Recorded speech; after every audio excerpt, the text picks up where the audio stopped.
دا زما حق دی. د ښځو د اساسي بشري حقوقو په اړه د ازادي راډیو ونیزه خپرونه.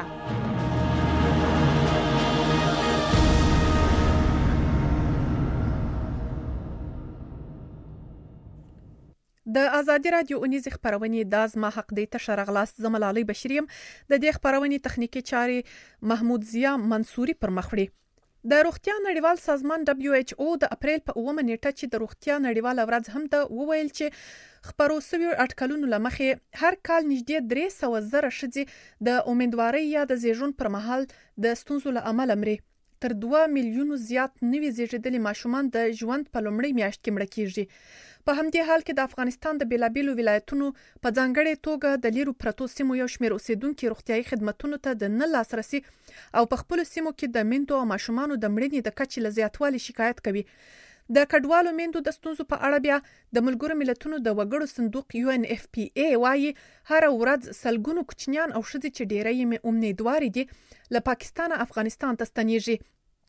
د دې ادارې اجرایوي مرستیال وايي یوازې د تیرې میاشتې په ترڅ کې هر ورځ تر 4,500 پورې کسان له تورخمه اوښتي دي چې بیړنیو مرستو ته اړتیا لري. په ورته وخت کې یو شمېر هغه افغان ښځې چې تازه له پاکستان خپل هیواد ته ستنې شوي او امیدوار دي وايي چې له بیلابیلو ستونزو سره مخامخ دي. اوریدونکو ستاسو پام اول په دې اړه باندې وراپورته اړوم او بیا به له خپل ملمنو سره خبرې پیل کړو. داسې مهال به داسې پوښتنې مکه امیدوارو ښځو ته خو ډیر سخته ده د ګرمۍ کې څنګه وکړو. هغه افغان کډواله چې کابو 3 اونۍ مخکې له پاکستان خپل هیواد افغانستان ته ستنه شوې ده. دا چې نه غواړي نوم یې په راپور کې خپور شي د غږ د بدلون په شرط ازادي راډیو ته وویل چې د 2 میاشتو امیدواره ده خو هیڅ ډول روغتیايي خدمات ته لاسرسی نه لري. وزلته په خیمو کې نه کلینیک سته دی چې نه کومه شفاخانه سته او نه مو وسه رسیږي چې ډاکټر ته لاړ شم. د خوړو لپاره هم څه نسته، کار نسته، ډېر په سختۍ باندې دلته شپې ورځې سبا کوو. بل امیدواره ښځه چې دا بیا تازه شاوخوا یوه اونۍ مخکې په تورخم خپل هیواد ته اوښتې او دا هم نه غواړي نوم یې په راپور کې واخیستل شي وایي خو امیدواره یم او بې سرپناه یو خیمو ژوند مو د کمک ته خو حاجت لرو. سپین ږیري خو سر مې د کار څوک نشته، د روزګار څوک نشته. اوس مالک یو مال لږ یو کرایه کور به ونیسو د امیدوارۍ د مرستیاګانو دغه لپاره چې دا سرپناه هم لږ پکې داسې کرایه کور وس نه لرو نو څه وکړو. دا ښځې داسې مهال د امکاناتو او وړینو خدماتو له نشتوالي شکایت کوي چې د ملګرو ملتونو د وګړو صندوق یا UNFPA تازه ویلي هره ورځ سلګونه ماشومان او امیدوارې ښځې له پاکستان افغانستان ته ستنیږي. په یوه ویډیو کې چې د ادارې د مې په 15مه په خپله فیسبوک پاڼه خپره کړې د UNFPA اجرایوي مرستیال انډریو سابرتون وایي هغه ښځې او ماشومان چې بیرته افغانستان ته ستانه شوي ستړي او ویریدلي دي او هر څه ورنه پاتې دي. ښاغلي سابرتون د ملګرو ملتونو د وګړو صندوق د زیږون بیړني کلینیک څخه د لیدنې پر مهال په عمري کم کې زیاته کړې. له هغه وخت چې دا بیړنی وضعیت پیل شوی موږ له 100 څخه ډیرو ښځو سره مرسته کړې چې خپل ماشومان په خوندي ډول په دې کلینیک کې وزیږوي. خو بیرته راستنیدونکي کسان ورځ بلې ته ډیري یوازې په تیره میاشت کې هر ورځ تر 4,500 پورې کسان د تورخم له لارې او دا لړۍ لا روانه ده. موږ اټکل کوو چې په راتلونکو میاشتو کې به تر 1.5 میلیون پورې کسان دلته راورسیږي. نوموړی دا هم وایي موږ باید ډاډ ترلاسه کړو چې دا ماشومان میندې او نوي زیږیدلي ماشومان هغه درملنه ترلاسه کړي چې ورته سخته اړتیا لري. دا په داسې حال کې ده چې انډریو سابرتون افغانستان ته له سفر وروسته د مې په 14مه یوې خبري غونډه کې ویلي وه د امریکا لخوا د بودیجې د ځنډ له امله افغانانو ته د 1.2 میلیونه ډالرو په ارزښت د ملګرو ملتونو د وګړو صندوق پروګرامونه درېدلي دي. نوموړي دا هم ویلي و چې د دغو پروګرامونو درېدنه به شاوخوا 4.3 میلیونه افغانان چې ډېری یې ښځې او ماشومان دي له ژغورونکو خدمتونو بې برخې کړي. د یادونې د افغانستان له وړاندې له نازک اقتصادي وضعیت سره مخ دی او له ګاونډیو هیوادونو د کډوالو پراخه ستنېدنه په دغه هیواد کې بشري ناورین او د خلکو اړتیاوې نورې هم زیاتوي. اوریدونکو تاسو زموږ غږ له ازادي رادیو اوري د ازادي رادیو اونیزه خبرونه د ازما حق دی روانه ده. په راپور کې مو اوریدل چې د ملګرو ملتونو د وګړو صندوق UNFPA وايي هر ورځ سلګونو کوچنیان او ښځې چې ډیری یې امیدوار دي له پاکستان افغانستان ته ستنیږي او بیړنیو مرستو ته اړتیا لري. پر دې موضوع باندې د خبرو لپاره را سره نن ډاکټره سونیتا بهرام، ډاکټره محبوبه افغان او ډاکټره یاسمین امین میلمنې دي. اول خو له دوی درو سره څخه ډیر مننه کوم چې وخت مو وایستی او په دې خبرونه کې تاسو له موږ سره ګډون کوئ. اول سر کې ډاکټر صاحب سونیتا بهرام له تاسو په پوښتنه وکم، تاسو په نظر باندې څه لاملونه دي چې ښځې د امیدوارۍ یا زیږون پر مهال خپل ژوند له لاسه ورکوي؟ مهرباني. سلامونه ونکي هله تاسو ګرانو مېلمنو ته ډاکټر صاحبانو ته خدای وکړي چې روغ صحت ولرئ. د احساسو د پښتنې پر جواب کې مختلفه علتونه کېدای شي چې د مور مړینه د ولادت په یا د زیږون پر مهال زیات کړي یا هم زمينه ورته مساعده کړي. چې دغه فاکتورونه یا عاملونه کېدای شي چې د ابتدا څخه کومه یادونه وکړو مخکې لدینه چې دوی امیدوار شي دوی باید یو چک اپ ولري 3 ل 6 میاشتې مخکې لدینه چې دوی امیدواري مرحله ته لاړ شي دوی باید یو ارزونه او یا هم یو چک اپ د خپل د وجود ورکړي چې یا دوی هغه شرایط باندې برابر دي چې دوی د امیدواري پروسه ښه توګه باندې مخته بوزي. همدارنګه په خپل امیدواري محل کې حد اقل کم تر کمه چې میاشتې یو ځل دوی باید مسؤلادي ډاکټر ته لاړ شي او دغه مراقبتونه د امیدواري په دوران کې چې دوی ته اړین دي هغه مخته بوزي. د دې ترڅنګ هغه پروسې د ولادت پروسې لپاره کومه ګزینی چې ورته ټاکل کېږي د اقتصادي لوجې همدارنګه د ترانسپورت لوجې همدارنګه د حتی هغه روغتون یا ډاکټر چې دا ځانته انتخابوي د ډیلیوري لپاره دغه فاکتورو باندې دوی مخکې یو ښه پلانګذاري ولري ترڅو د زیږون پر مهال په دغه مشکلات سره دوی مواجه نشي. د دې ترڅنګ نور کورونی سپورټ، اقتصادي مشکلات، روحي او رواني مشکلات دا هغه فاکتورونه دي چې ډېر مستقیم اغیزه په د مور د ولادت په پروسه باندې لري. بلې ډیره مننه ډاکټر صاحب بهرام. زه به بیرته تاسو ته راسم. ډاکټر صاحب یاسمین امین، زه تاسو ته راسم. تاسو څخه هم مننه کوم چې په دې خبرونه کې له موږ سره ګډون کوئ او وخت مو وایستی دغه موضوع لپاره. تاسو څه به ورته پوښتنه وکم د لارو لريوالي او د بیوزلۍ کچه د کلینیکونو نشټوالي دغه تاسو په نظر باندې څومره د ښځو ژوند په خطر کې اچوي چې دوی امیدواري وي؟ سلامونه نیکی هیلی تاسو قدرمن کارکونکو ته محترم ډاکټر صاحبان ته او تاسو د رادیو محترم اوریدونکو ته وړاندې کوم. ګوري ما خو بارها ویل دي چې د افغانستان یو غرنیز علاقه ده، هغه کې زیاتره د خار مسله دومره مهمه نه ځکه چې خار کې ډېر ډاکټران او وسایل ډېر زیات لیکن موږ به هغه ځین د چې کوم کې نشټون د بیخي د سرک نشته دی هوا هم کوم دغه نه لرو الته نه کلینیکونه شته. نو کله چې یو وسایل د مریض د وړینو نه الته او کوم ډاکټر نه کوم کلینیک نه نو دغه د افغانانو د میرمن لپاره په غرنیو علاقو کې ډېر بدبختی ده. هغه کوم د سرس نه لري او بل تاسو دای چې اته چې دی لکه ولادت چې کوي زیاتره مختلف دایګانی چې هغه کورنۍ خزینه چې هغه ماشومان ولادت تراوړي هغه دای چې هغه خپل لاسونه سم نه وینځي زیاتره ماشومان میرمن چې دی هغه په ولادت په دوران کې التهاب واخلي او بل وخت کې دی چې هغه موږ تلویزیونی معاینه چې ته الټراساوند هغه کې هغه وسایل په افغانستان کې نشته نه کلینیکونه شته دی چې هغه معلوم کې چې د ماشوم د حالت ولادت څنګه روان دي چې آیا بریک کوم حالت کې دی. نو زیاتره هغه دایګان چې میندونه ماشومان په زور او سیام مور یې ډیره ځای کې او ماشوم د میندل شي د ټول نه زیات بدبختی ده چې د اوس افغانان خپل فعلا په ستونزه اقتصادي ستونزه کې اخته دي او هغه څه دغه پیسې نشته گنجائش چې هغه خپل مریضان مختلف علاقونه یا کلینیکونو ته ورسي. د باره یو بل سوال تاسو مان ته پکې بخنه ولا بل سوال په نشم تاسو ماته دوه جزئیات بل جزئیات لکه د باره ریپیټ کوي مې نه کوي. بله ډاکټر صاحب ما همدغه پوښتنه مې یو وار درڅخه وکړه چې لکه کله چې کلینیکونه لري وینه او تر هغه ځای پورې د ښځو رسول د لارو خرابي لکه سړکونو خرابي او جوړ سوي نه یو دغه او بل دغه چې په کلینیکونو کې د پرسونل اصلا نه وي چې سم ټرین سوي یا په پویږي په طبي مسایلو باندې چې د دغه ښځو سره مرسته وکړي. ستاسو په نظر دغه څومره مهمه ده چې هلته باید دغه ډول سہولتونه دغه سوال بار معذرت نه غواړم، تاسو په ریپیټ کوم، معذرت نه غواړم. دا د څه چې ګوره غرنی علاقو کې چې کله یو کورنۍ دې سره پیسې نه هغه په کوم حالت کې هغه ډاکټران ته خپل مریضان ورسي، هغه ستونزې د سرک نه علاوه هغه غرنی علاقو کې اوسې کله چې په ماشوم زمونږ زتره غرنی علاقو کې میرمن هغه پورې هسپتال شفاخانه ته نه وړي چې پر دغه حالت خراب نشي. نو هغه چې کله د هغه غرنی علاقه مختلف وسایل مانیله یا په زنګو دي شنو کې راکته کې کله چې دغه ته شفاخانه ته رسي هغه خپل ساده لاس ور کړی. نو او بل زتره د غرنی علاقو کې کوم چې ولایتونو لري سیمې دی پاغه باره کې موږ خبرې کو، البته خاص صحي مرکزونه نشته، وسایل نشته، د ډاکټران نشته، د قابلګان نشته، مالته دغه زتره په کلینیکونو خالی پراته. نو کومه د سره چې اوس فعلا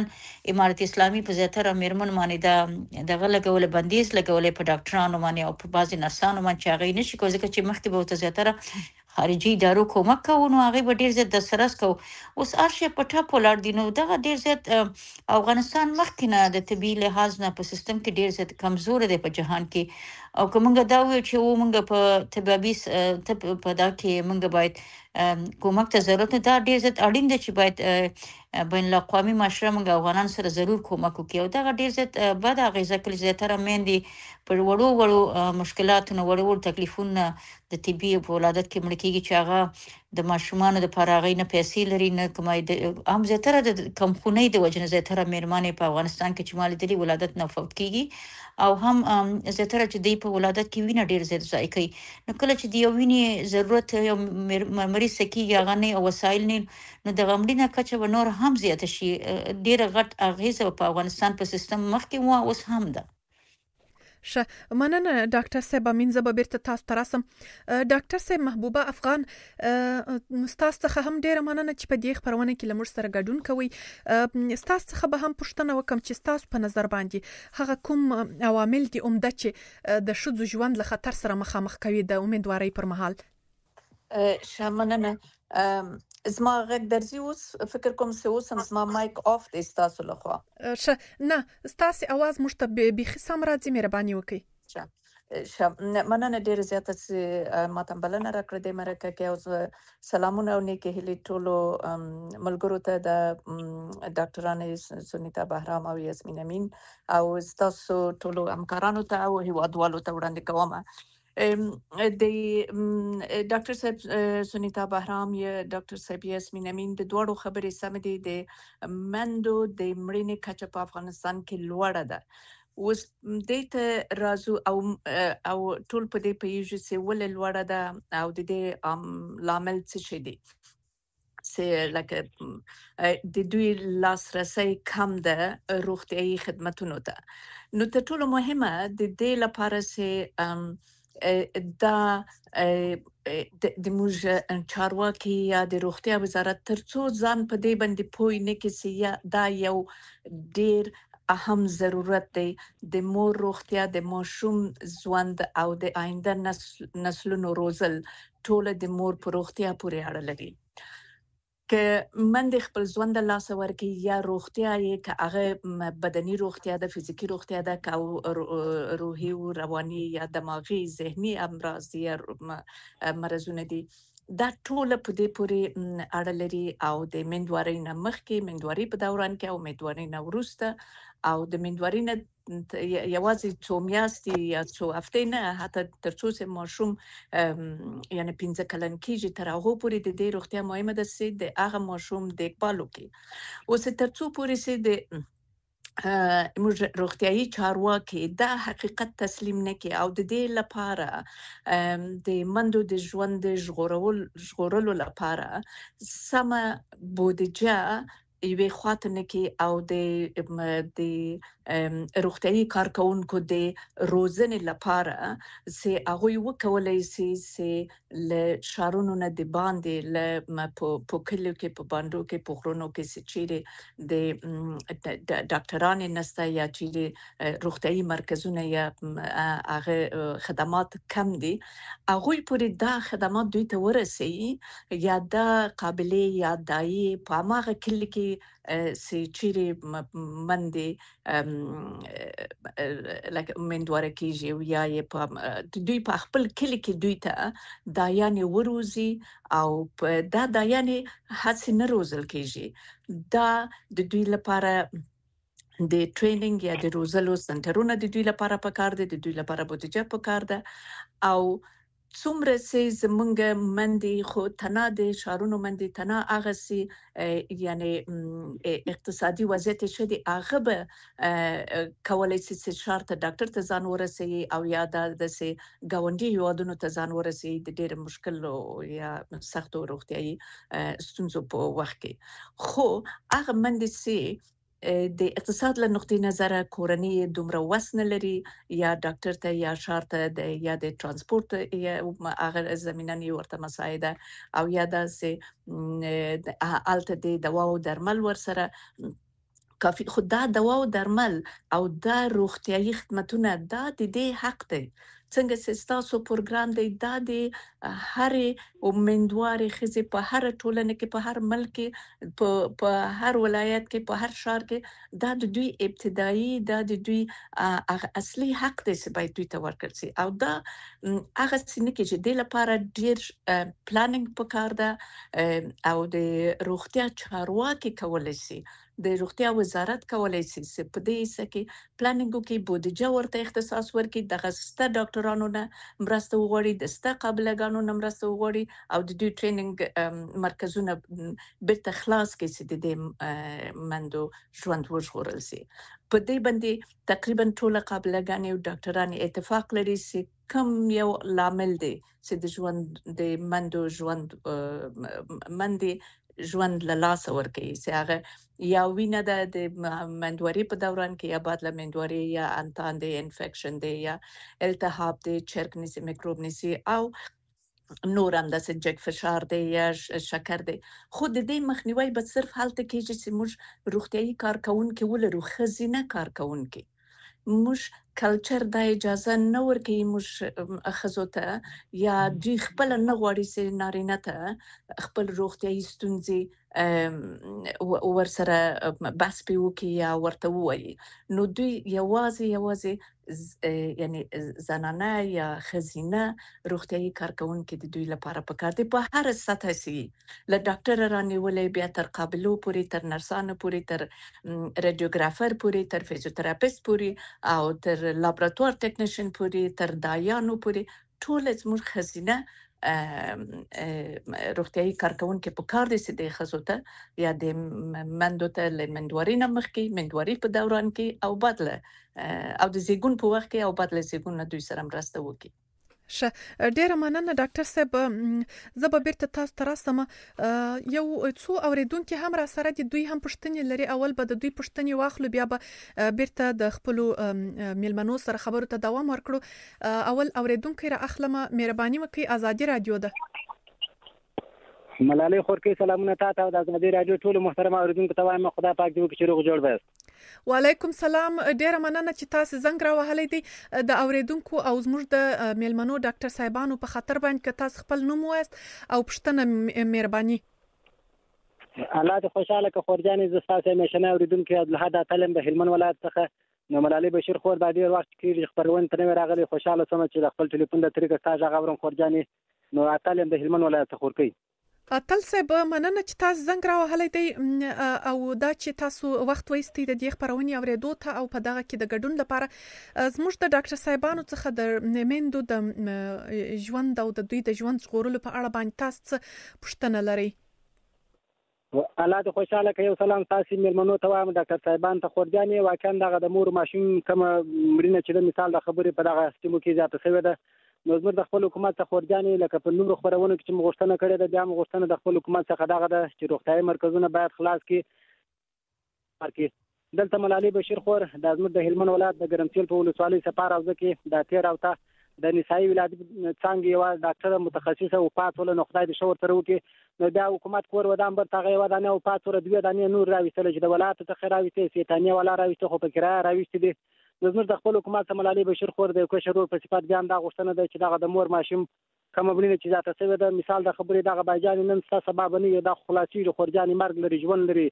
نو زما پوښتنه چې د ملالۍ بشیر خور د ډاکټر صاحبانو څخه دغه د خورجانې چې مثال د خبرې یو مور ولادت وکړي، مثال می ولادت خدای پاک شه په خیر خلاص کې د ولادت څخه وروسته امکان د مور ملالۍ بشیر خور د استاد مثال د خبرې چې مړه به سي کبنې سمړه او کدا شي چې مثال د خبرې دغه د مرګ پیسري چې د ولادت مخه مثال د خبرې په ولادت کې د مړه کېږي د ولادت مرته چې ولادت خدای پاک شه په خیر دغه کې ورستم د مرګ خطر ستا کنه صدا ایوا پښتنه ملالۍ بشیر خور د ډاکټر صاحبانو څخه و. بله اتل صاحب ډیره مننه ستاسو د پوښتنې څخه اتمن به د ډاکټر صاحبانو څخه دغه پوښتنه وکړم. زه اوس یو بل اوریدونکو هم دی اول به دوی راواخلو بیا به ملمنو ته ورسو. مهرباني وکړئ ازادي رادیو ده. السلام علیکم ورحمت الله وبرکاته. ملالۍ خور ته او تاسو د قدر وړ ملمنو او ټول رادیو اوریدونکو تاسو سلامونه وړاندې کوم. تاسو د اینې همکار او اوریدونکو چې توخي هم د زابل ولایت شاذوی ولسوالۍ اجیت توخي صاحب ډیره مننه چې تاسو موږ ته زنګ راوهی او وعلیکم سلام. موږ هم خوشاله یو چې تاسو په دې خبرونه کې له موږ سره ګډون کوئ. توخي صاحب دغه چې شذې د زیږون پر مهال یا هم تر ولادت وروسته د دوی ژوند له خطر سره مخامخ وي، په دغه برخه کې ستاسو په نظر باندې څه باید وسی او حکومت ته څه کول پکار دي؟ خلکو ته څومره مهمه ده چې دوی باید عامه پوهاوی ولري د شذو سره د مرستې په برخه کې، او که تاسو په خپل کوم پښتنه لري د ډاکټر صاحبانو څخه هغه هم مطرح کولای شي، او که نظر لري مهرباني. مننه، نظر هم لرو او یو پښتنه لرو. بس لکه څنګه چې محترم تل صاحب ډیر څه کوته اشاره وکوله، نو رښتیا هم حکومت ته خو پکار دی او بلکې د ملګرو ملتونو د صحت کمیټې ته پکار دی چې خلکو ته ما پوهاوی ورکړي او د خلکو سر ورخلاص کړي، د رسنیو له لارې، د رادیوګانو له لارې، د تلویزیونونو له لارې او د منبرو له لارې باید علما په منبرو کې هم دا ته ووایي چې مطلب د مرګ د مندو او د کشنیانو د مرګ میر د مړ کېدو د عاملونو سببونه باید د خلکو سر ورخلاص کړي او موږ ته په لرو پرتو سیمو کې چې هغه په ساتو له مرکزو او له کلینیکو څخه لري دي، هلته باید لري موږ د پاره کلینیکونه پرانیزي او هلته مرکزونه جوړ کړي ترڅو منډه په سایګلوي سره وکوي چې هلته زیږون تر سره کړي او د دې مرګو میر کم شي، د هلکانو د پښنیانو د مندو دغه باید کم شي. نو دا زموږ درخواست له حکومت او له ملګرو ملتونو دا یو نیک کار دی، ځکه چې دا کښنۍ په ډېر زحمت باندې پیدا کېږي، بیا د مور په ډېره په ظهیر یې لس میاشتې د په نس کې ګرځوي، نو بیا د مسلمانان او کورنۍ ورته خوشحاله وي، وایي خدای به موږ ته کښنۍ راکړي. نو بعضې داسې بې کسه هم شته، نو هغه ودې ته انتظار یې چې زموږ کورنۍ خدای نفوس رازیات کړي او زموږ کورنۍ د کښنې خاوندان شي، ځکه چې کښنې ته خلک ډېر خوشحاله وي، ډېره مینه محبت کورنۍ ورسره لري، خاصتا مندې ورسره لري. هغه متاسفانه خدای ناخواسته هغه یا مور مړه شي یا کښنۍ مړه شي یا دواړه مړه شي، نو دا ډېر د تعصب او د غمجنۍ او د ویر ځای ده. نو ښه خبره ده چې موږ عامه پوهاوی د هرې ځای څخه چې د خلکو ته ورسوو او کلینیکونه او سړکان جوړ شي چې موږ ورسېدګي و بازارو ته وکړو. او له محترم ډاکټر صاحب څخه مې دا پوښتنه ده چې موږ ته څه پکار دی په وخت د امیدوارۍ کې موږ څه تدابیر او څه امنیتي او صحي و څه کارونه ترسره کړو او تر سرنغو سره احتیاط وکړو، نو که دی موږ ته لارښوونه وکوي چې موږ هغه کارونه پر کار واچو، هغه تدابیر موږ پر کار واچو. مننه توخي صاحب. ستاسو څخه به یو بل پوښتنه هم وکم مخکې تر دې چې تاسو ټلیفون بند کړئ. تاسو د سترګو لیدلې حال کرا سره شریک کړئ، تاسو دغه په خپل کور کلی کې لیدلې دي چې کومه ښځه خپل ژوند له لاسه ورکړي، خدای دې نه کوي، خو په تیر وختونو کې یعنی آیا دغه ډول سوی دی او د هغه لامل څه و ستاسو د معلوماتو له مخې؟ نو دا چې پیښیږي زموږ په کور کې خو لله الحمد تر اوسه پورې نه ده پېښ شوی، خو پخوا هم لیدلي دي چې ډېر وختونه په ژمي کې دلته سړکان باندې واورې نو بیا دا سیندلې د سلاغه ځکه حتی خلکو مور جنازه ورته وایي یعنې پر لرګو په چرپایي باندې به دا مریض راوړ و بازار ته خو هغه به تر دې ځایه راونه رسېدی د لارو له خرابۍ له سببه څخه به دا په هلاکت ورسېد خدای بس له دا ډول مشکلاتو څخه موږ وساتي او کله کله په شفاخانو کې هم خو بیا هم ډاکټران صاحبان تر ډېره حده پورې کوشش کوي خو کله کله داسې هم پیښ شي په شفاخانو کې هم په نږدې ځایو کې جواب ورکړي کله چې دوی تر لرې مراکزو پورې رسوي لکه کابل و کندهار و مومند روغتون یا نور مراکز او تر هغه ځایه رسېدګي ونه شي پر لار باندې وپاتې شي. مننه حاجی صاحب توخی چې تاسو موږ سره خبري وکړې او تاسو پښتنه به هم د ډاکټر صاحبانو څخه وکم اوریدونکو تاسو زموږ غږ له ازادي رادیو اوري د ازادي رادیو اونیز خبرونه د ازما حق دی روانه ده په دې خبرونه کې د میندو د مړنی په اړه باندې موږ خبري کوو چې څه ډول دغه مخه نیول کېدای شي زموږ د میلمنې ډاکټر صاحبانی ډاکټر صاحب سونیتا بهرام ډاکټر صاحب محبوبه افغان او ډاکټر صاحب یاسمین امین په دې خبرونه کې را سره دي د ټلیفون لارې زموږ له سټوډیو سره وصل سوي دي اوس هم پښتني د میلمنو څخه پیل کو ډاکټر صاحب سونیتا بهرام تاسو څخه به د اتل صاحب پښتنه وکم د ویل چې د مور تر ولادت وروسته آیا شذ بیا هم له خطر سره مخامخ وي چې ژوند له لاس ورکړي که څنګه؟ بالکل څنګه چې ورور ویلې دا سوال ډېر پرځای سوال ده او د مورو د ماشوم مړینه بعد له زیږون یا هم بعد له ولادته امکانات شته د چې وشي بل خصوص یا مخصوصا د شپږ هفتو اول د بعد ولادت څخه دا واقعیت زیات وي دغه مختلف علتونه دي یو دا چې دوی وروسته د ولادت څخه خوندیزیان پیدا مور ته خوندیزي پیدا کیږي همدارنګه دغه خوندیزي باید دې کېږي چې مور خپل ژوند د لاسه ورکړي د دې ترڅنګ اکلامسیا او پریکلامسیا په نوم باندې په طبابت کې وسیله ده که په عامه ژبه موږ وایو د جګ فشار ورته پیدا کېږي او دا هم باید دې کېږي چې ډېر خطرناک حالت بعد له ولادت نه مور ته پیدا شي او همدارنګه وریدي ترومبو امبولي دي چې دا باید د دې کېږي مشکلات مور ته بعد له ولادت پیدا شي او حتی د هغې ژوند په خطر کې واچوي او عفونیت یا همتان هم باید د دې کېږي چې مور د سپسیس حالت ته لاړه شي او ډېر ستونزې مور ته پیدا کړي حتی د مرګ سبب وګرځي یعنی که چیرې په ټوله کې د مور د ولادت پروسه په ډېر احتیاط باندې او په ډېر مسلکي شکل باندې مخ ته لاړه نشي نو د مور د مړینې سبب وروسته د ولادت نه هم کېدلی شي. بله ډیره مننه اوس هم ډاکټر صاحب یاسمین امین تاسو څخه به د توخی صاحب پوښتنه وکم د ویل چې خلک باید څه تدابیر ونیسي چې د ښځو ژوند په خطر کې ونه لویږي. ملالۍ جانې که معذرت غواړم د کوم یو چې اتل ورجان شي سوال کړی د دې لپاره به زه لږ وضاحت ورکړم او بیا به دا سوال هم ورکړم. مهرباني. ځکه چې بخښنه غواړم ډاکټر صاحب سنیتا زه لږ وضاحت ورکړم. کله چې یو مور ولادت وکړي په هغه وخت کې نو د هغې زیاتره کله چې دی ولادت وکړي مخکې هغې ته شکر هم وي شکر یې زیاتېږي او بل یو سنډروم ته موږ وایو چې ټاکسیک شاک سنډروم ورته وایو هغه وخت کې کېږي چې کله مور ولادت وکړي او کله چې هغه نرسه یا قابله یا ډاکټره یا کوم دایه چې هغه مور دغه واخلي التهاب او هغه په سخت حالت کې هغه شاک کې ځي هغه فشار ټیټ هم د زړه ضربانې ودرېږي او بل زیاته موږ تر 10% وایو چې کله ملا دننه په ماشوم کې پاتې شي زیاتره چې کله مور ولادت وکړي هغه ته پته نه چې دغه ماشوم څه چې کوم ملا پاتې شي موږ چې 10% وایو نو د هغه یو برخه پاتې شي زیاتره مندي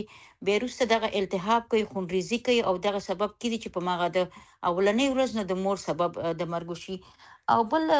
یو بل میکرو موږ ته سپټسیمیا او کله چې میکروب په وینې کې داخل شي نو دغه زیاته زیاتره دغه سخت هم د مور د مزبل لړ وضاحت وکم ځکه چې بل سوال تم تاسو ته جواب درکم او بل د زیاتره د میندو چې موږ ته پوسټ پارټم امریج یو زیاتره میندې چې کله ماشوم ولادت وشي نو هغه دایا نرسانې اغازي کوم چې یوټرس سرویکس یا هغه زیاتره زخمی کړي نو هغه سبب هم دا کېدای شي چې هغه نه به خونریزي شي او مور او زیاتره مېرمنې کم خونه نو هغه دغه سبب کېدای شي چې هغه مړ شي نو توخی صاحب سوال دا دی چې ګوره په افغانستان کې موږ به د خارجي سیستم باندې به بحث نه کوو ځکه چې د ابتدایي څو جزئیات به زه ورکوم. هلو بله موږ تاسو ژغ اورو، مهرباني وکړئ. خاصه شخو بخیر. توخی صاحب اول خدا چې موږ یو کله چې میرمن باردار شي یو موږ اجتماعي کورنۍ کلچر هغه باید هغه خپل خاوند ته باید هغه خپل د ټول جریان وي د خاوند او د کورنۍ فرض دی چې هغه د ولادت نه مخکې یا چې کله عمل اخلي باید 3 میاشتې ته وټامین او فولیک اسید ورکړل شي. به ډاکټر ته بوزي چې د هغه معایناتو کې چې آیا د دې په کوم رحم کې کوم مشکلات خو نشته وینه باید معاینه کی او هم د هغه فشار باید چک شي. کله چې یو مور باردار شي په افغانستان کې چې سیستم دا دی چې نلته تلویزیونی معاینه ته غي د سرس لري او نه نرسانو ته زه به دا له خلاص کوم ځکه چې هغه رادیوګرافي او دا شی نه زه لکه په افغانستان کې نشته دا شی نه. نو بیسیک سیستم دا دی چې باید یو د خاوند یا د خواخې د ذمہداري ده چې په اولنې 3 میاشتو کې باید خپل مامرمن چې ولادت لکه عمل واخلي باید بوزي ډاکټر ته الته باید د دې فشار معاینه شي او هم د دې د ویني ګروپ او ارشي معلوم شي. به دا غینه 3 میاشتې پس هم دی باید په تقریبا په افغانان ډیر اقتصادي مشکلات لري نشي کولای باید په عمل بارداری کې باید د 3 ځله ډاکټر ته مراجعه وکړي یا کوم کلینیکونو ته او زیاتره سیستم دا دی چې الته زیاتره میرمنې د کمخونی سبب زیات کمخونی نو هغه ته هم د ویني ګروپ نه معلوم. نو زیاتره په کلینیکي دا ضروري ده چې دا هغه د ویني ګروپ معلوم کی او بل هم دا دی چې د خواخ او سخر دا باید او کوم کورنۍ چې دا هغه د غذا ډیر باید خیال وساتي. متاسفانه په افغانستان کې هغه کوم میرمن چې به عملدار هغه ته هغه هغه ډوډۍ او غذا نه فراهم کیږي چې کوم یو هغه میوه شینو ته ضرورت لري. نو دغه 3 ستونزې باید د میرمنې د دې نه دی چې ابتدایي او درمیانه او آخري مراحل کې چې دي باید دا ضرور ډاکټر ته بوزي او هم د هغه د غذا د کوشش دی چې کله میرمن باردار کی زیاتره په افغانستان کې د یوټای انفیکشن چورته موږ ویو د التهاب د دغه ته ورته ویو دا ډیر زیات دی. نو زیاتره دی باید چې ډاکټران ته مراجعه وکړي باید ضرور د یونټ چیک انفیکشن یا د نورو تلویزیونی معاینه باید یو ضرور یو دوه کې زیاتره الته دغه د مشکل د په افغانستان کې چې تلویزیونی معاینه زیاتره خلک وایي چې زما ماشوم ته نقصان رسي هغه صرف د اوازونو نه پیدا کیږي هغه کوم ماشوم ته نقصان نه لري. نو زما توخی صاحب نه دا خواهش چې همیشه توخی صاحب ډیر افغانستان کې ما زه فکر کوم چې ما سره یو ځل 2-3 ځله خبرې کړې وي. نو دا غي د ذمہداري د مشرانو د کورنۍ د ذمہداري ده چې دغه میرمنې باید کلینیکونو ته او دغه ته بوزي د غي ارشي باید کور کې وړو شي او خصوصا که تاسو ور په افغانستان کې اوس موږ چې ته خفګان او جوړ خفګان ډیر زیات په میرمنو کې تقریبا د ولادت نه پس هم پیدا کیږي او ځنې وخت کې پرینټل هم پیدا کیږي. نو دغه خفګان نه کوشش کوي د جوړ خفګان باید مور وساتي او هم شکر زیاتره میرمنې الته خواږه شي نه ډیر زیات خوري په ولادت په بارداري کې. نو دغه شی نه باید ډیر اجتناب وکړي. نو دغه ډیر ضرورت نه لکه عادي په یو مسله کې ځکه چې موږ د سیستم د افغانستان د خارج په سویه نه دی له ډیر ابتدایي سیستم دی نو باید کوشش وکړي چې کورنۍ هغه سره کومک وکړي. بله ډیره مننه ډاکټر صاحب. ډاکټر صاحب محبوبه افغانستان څخه په دې برخه کې پوښتنه وکم چې لکه تاسو چې واوریدل ډاکټر صاحب یاسمین امین یادونه وکړه د پوسټ پارټم ډیپریشن یا د جوړ خفګان چې تر ولادت وروسته شذ سره مخامخ کېدای شي او دغه د شذ د رواني حالت په خاطر باندې دوی ور سره مخامخ کیږي. ستاسو په نظر باندې په دغه برخه کې څه کېدلای شي او آیا په افغانستان کې داسې خدمات چې په دغه برخه کې د شذو سره مرسته وکړي؟ بل پښتنه زما دغه د چې څومره مهمه ده چې خلک ولادت ته د یو جدي خبرې پسترګه باندې وګوري. زموږ خلک په دې عموما داس فکر کوي چې دا یو عادي خبره ده نو کوچنی دی پیدا بس یو ټول خلک کوچنیان پیدا کوي او دا هم یو لکه هر ځل چې یو کوچنی پیدا کیږي دغه د یو بل ژوند پیدا کېدو یا د زیږیدو هغه شذ خپل ټول ژوند په خطر کې اچوي چې دغه اولاد پیدا کړي. دغه ته څومره د قدر پسترګه اول باید ورته وکتل او بل څومره د خطر پسترګه باید ورته وکتل چې دا یو د دې شذ د ژوند لپاره یو ډیر لوی خطر دی او دغه خطر د راکمولو په خاطر باندې باید هر ډول مرسته ورسره وسی د دې شذ سره. ستاسو څخه ما دغه دوی پوښتنې دي. ډیره مننه. بالکل تاسو خبره سمه ده. دغه لکه ډیپریشن سده یا جوړ خپګان د مندوري وخت کې پیدا کېدای شي خو هغه خزو ته چې د مندوري وخت کې د جوړ خپګان لري نو بعد له مشروم زیګون ورسته نو دا کېدای شي ډیر زیات شدید شي او د جوړ خپګان څنګه ورسره کورنۍ مرسته کولای شي دا ډیره مهمه ده او تر ټولو مهمه دا خبره ده چې د ته وخت ورکړل شي په دې چې مشروم پیدا کېدل یا د زیګون خپل یو داسې یعنی پروسه ده یو داسې تغییر د کورنۍ په ځوان کې ته یوازې د مور په ځوان کې نه د ټولو کورنۍ مخکې سي د ایموجي او هیوادوالم دا خبره وکړه چې ټول کورنۍ ورته خوشاله شي ماشوم پیدا شي مخصوصا د ماشوم مور پلار د دوی په ځوان کې ډیره مهمه او ډیره د خوشحالي وړ ورځ به یا اغلازي چې ماشوم پیدا شي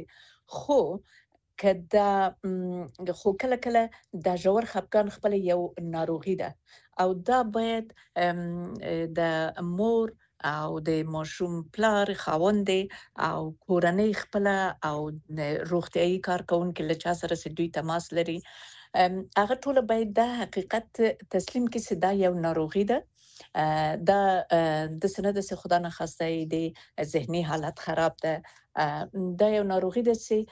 د هورمونونو د لوړتیا له خاطر چې په مندوري وخت کې لوړي او د فتن بعد له مندوري نه کم سي نو دا حالت پیدا کیږي د سره کورنۍ ډیر زیات مرسته کولای شي چې دته او د ماشوم پلار ته یوازې وخت ورکړي چې دوی سره کین او د ماشوم پیدا کېده خپل منځ کې سره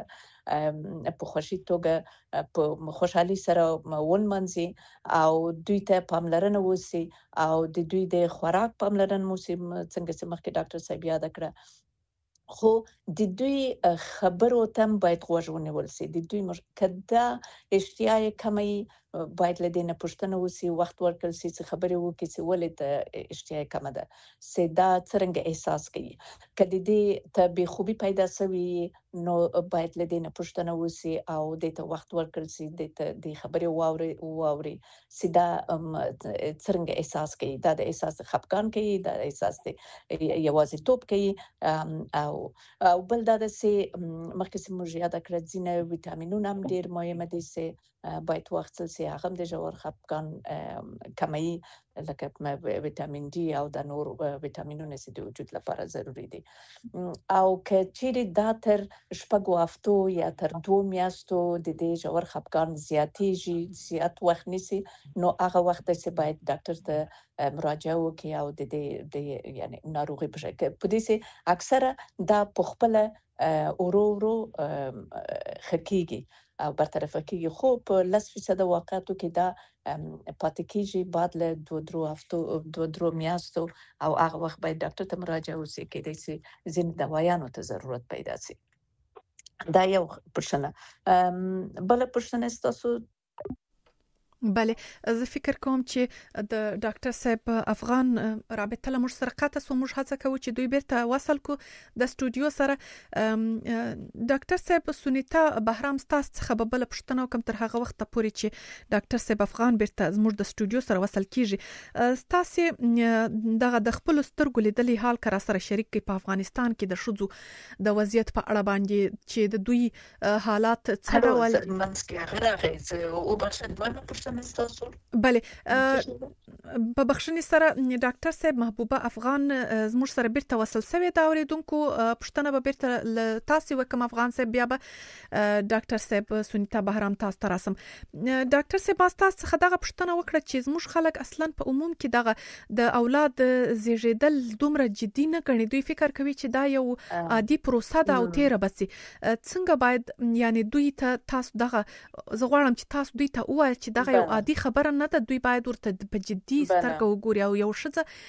خپل ژوند په خطر کې اچوي کله چې یو بل انسان زیږوي یا یو بل ژوند دغه دنیا ته راوړي بله بالکل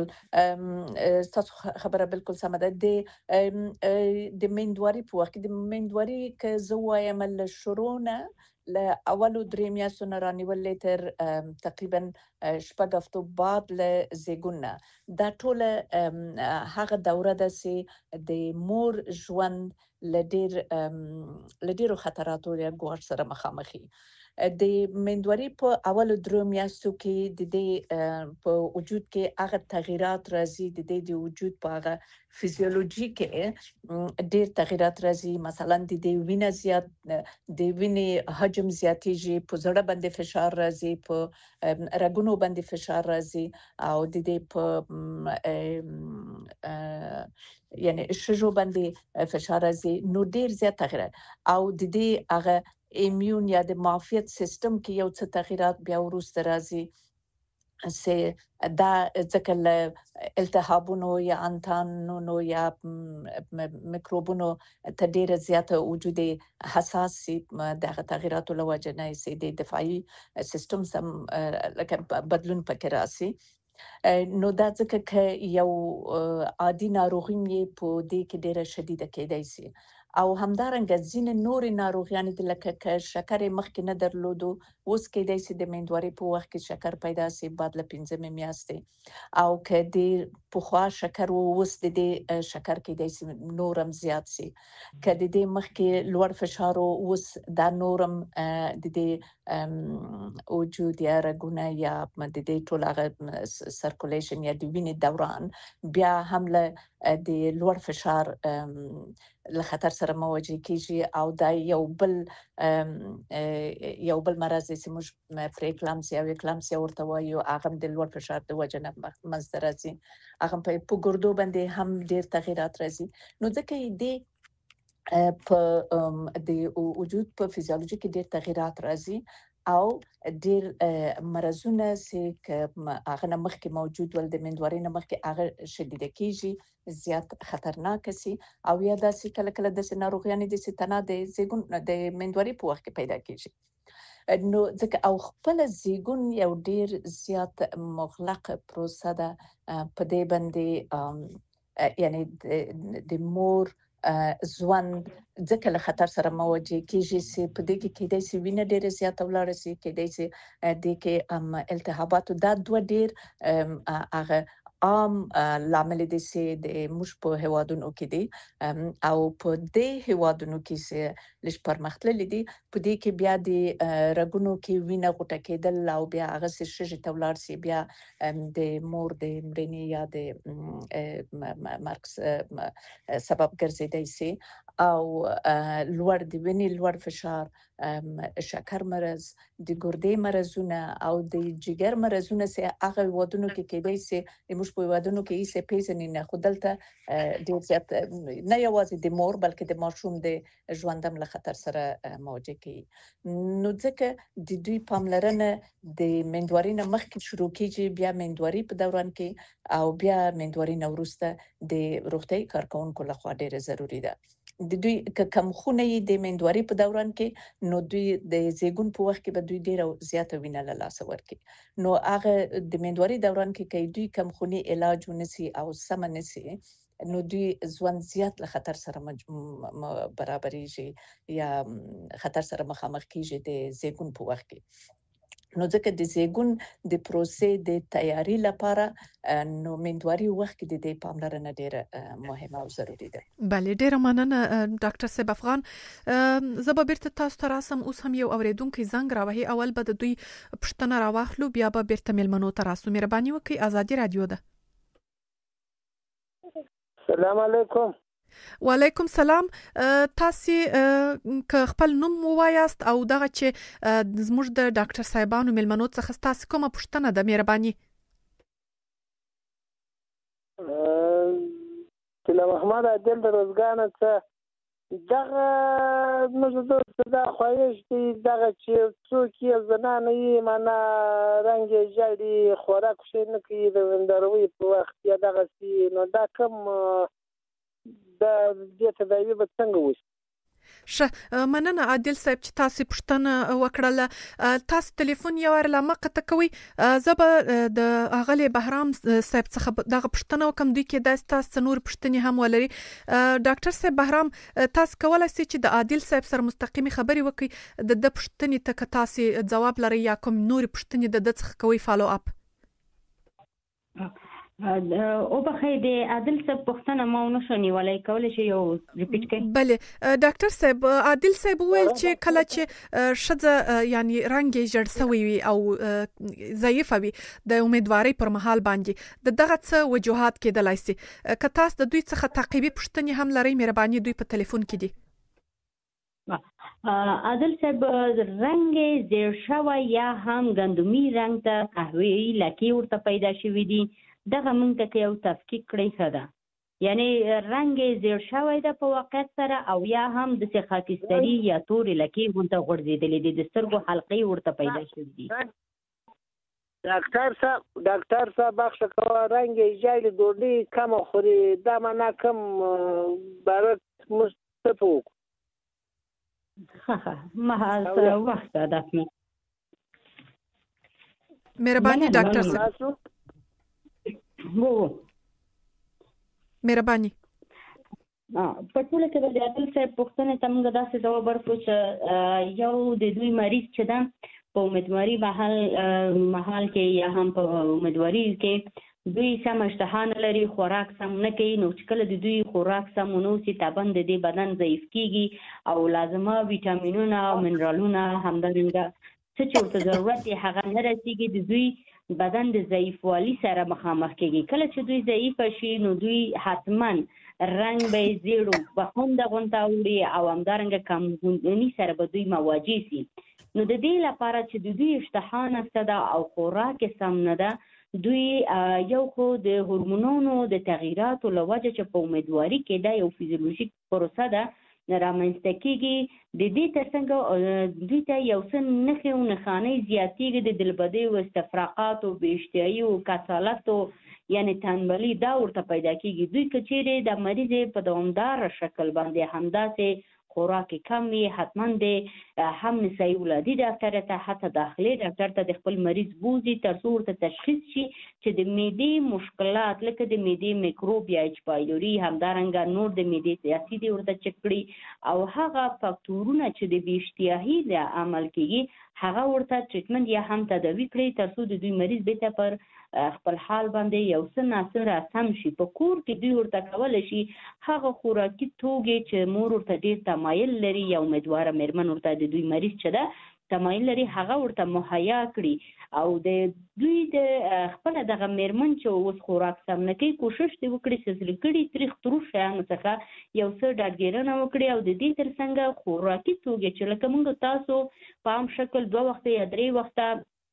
خوراکي توکي یا هم په پښتو کې چې ورته قطغ وای دا استفاده کوو خوري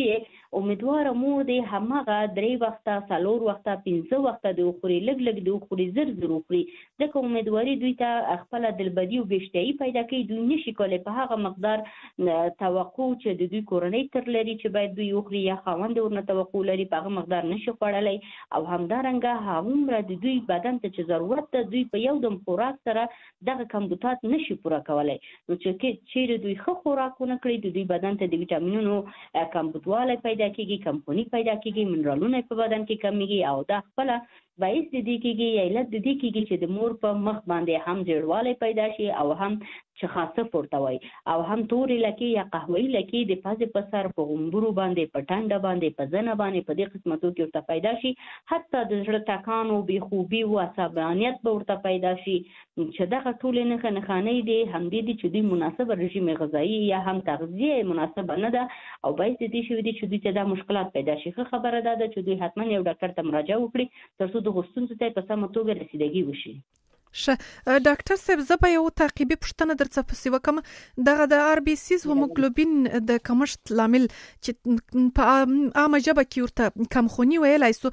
دغه د آیرن د کمښت سره څومره تړاو لري ستاسو په نظر باندې؟ کله چې د ښځې رنګ دغه ډول ژړ سي لکه دا اوس چې عادل صاحب ویل، دغه د پاره څومره مهمه ده چې دوی دغه داسې غذا وخوري چې پکې اوسپنه زیاته وي یا آیرن، او هغه کومې غذاوي دي چې کتاسي ورته وایست مهرباني؟ آر بي سي یا هیموګلوبین د خپل د وینې سره کرویات دي. کله چې دا په وینې کې کم شي نو کمخوني منځ سره دي. دغه کمخوني خپل ځان ته ډیګري لري په یا هم درجه لري چې کله دغه متوسطه په ابتدایي درجه باندې کمخونه وي نو د مور ته دومره ډیر اعراض ولایم نه پیدا کیږي، فقط یگان ستړتیا او لږ خاص بدن د رنګ او داسې ځینې نشانیانې په ابتدایي شکل پیدا کیږي. خو که چیرې متوسط تاسي مور ډیره ښه متوجه کیږي چې زه کمخونه شوی یم، او که چیرې شدید وي نو بیا هغه حالت ده چې مور حتی کېدای شي په ډیر وخیم حالت ته ورسیږي او ضرورت دی ته وي چې حتی نقل الدم یا هم مور ته وینه انتقال شي. خوراکي توګې د په اوله درجه کمخوني کې که چیرته یو مور په اخته وي دوی کولی شي هغه ټول خوراکي توګې چې شنه پاڼه لري هغې څخه استفاده وکړي. د دې ترڅنګ هغه شنه پاڼه والا شان چې خوراکي ترکاریبات چې دي دوی نه تنها دا چې اوسپنه لري بلکې دوی ویټامین سی لري، او دا ویټامین سی که چیرې د په بدن کې د دغه کوم شخص چې دا مواد غذایي اخلي په بدن کې تموین وي، دا صاحب باعث دي کېږي چې دغه هیموګلوبین یا هم د سره کرویات د وینې ښه جذب شي په بدن کې، او دا باعث دي کېږي چې بیا کمخوني رفع شي. نو د دې ترڅنګ تر ټولو څخه زیات هغه خوراکي توګې چې ډېره مقدار هیموګلوبین یا آر بي سي لري په عامه اصطلاح شور نخود ورته ویل کېږي. غټ نخود چې دوی دغه که دوی استفاده کړي د دوی کمخوني به ډېره ښه کور کړي. خو بیا هم وایم دغه شیان چې موږ یادونه وکړه دا متوسطه او شدیده کمخوني موږ ته نشي کور کولی. فقط هغه میندې چې امیدواره دي دغه خوراکي توکو نه که دوی استفاده وکړي دومره ورته کولی شي چې مور تقویه وساتي، او همدارنګه هغه ابتدایي یا اولیه کمخوني چې دوی ته پیدا کېږي په امیدواري کې د هغه څخه مخنیوی وکړي. که چیرې په دوی کمخوني په متوسطه درجه کې وي یا هم په شدیده کې دوی حتما ډاکټر ته مراجعه وکړي تر څو دغه کمخوني ورته د دوایي په شکل باندې تداوي شي. او په افغانستان کې اوسني شرایطو کې په هر 100 میرمنو کې نظر په دې باندې چې موږ ته مراجعین یا هم مریضان مراجعه کړي ده، په 100 میرمنو کې 99 میرمنې ټولې کمخونه دي، د کلسیم کمبود، د آر بي سي یا هم د هیموګلوبین کمبود، همدارنګه ویټامین ټي کمبود، په ډېرو ویټامینو کمبودات سره دوی موادي دي. بل خصوص همدغه آر بي سي یا هم آیرون چې ده دا په وینې کې کم ده. دا نه تنها په افغانستان کې دا امکانات نشته دا چې دوی رژیم غذایی مناسب اوسي. که چیرې د دوی رژیم غذایی مناسب وي د دوی هغه محیط کې چې دوی ژوند کوي هغه ډپریشن لاندې یا هغه تشویشونه تنشنونه چې دوی سره دي هغه په بدن کې نه پرېږدي چې دغه په لازمه ویټامینونه د دوی په بدن کې جذب شي. نو د افغانستان کې هر امیدواره مور چې دا ضرور لازم ده چې دوی باید نسایي ولادي ډاکټر ته مراجعه وکړي. وروسته د چکاپ نه لازمه دواګانې چې کېدای شي چې هغه فولیک اسید وسي چې په 3 میاشتو اول کې فولیک اسید ورکول کېږي، وروسته له هغې نه آیرون سکروز ورته یا هم دغه آر بي سي چې تاسو ورته وایي دا ورته تجویز کېږي، او دا د کمخوني علتونه چې دي دوی بیا کولی شي چې رفع کړي.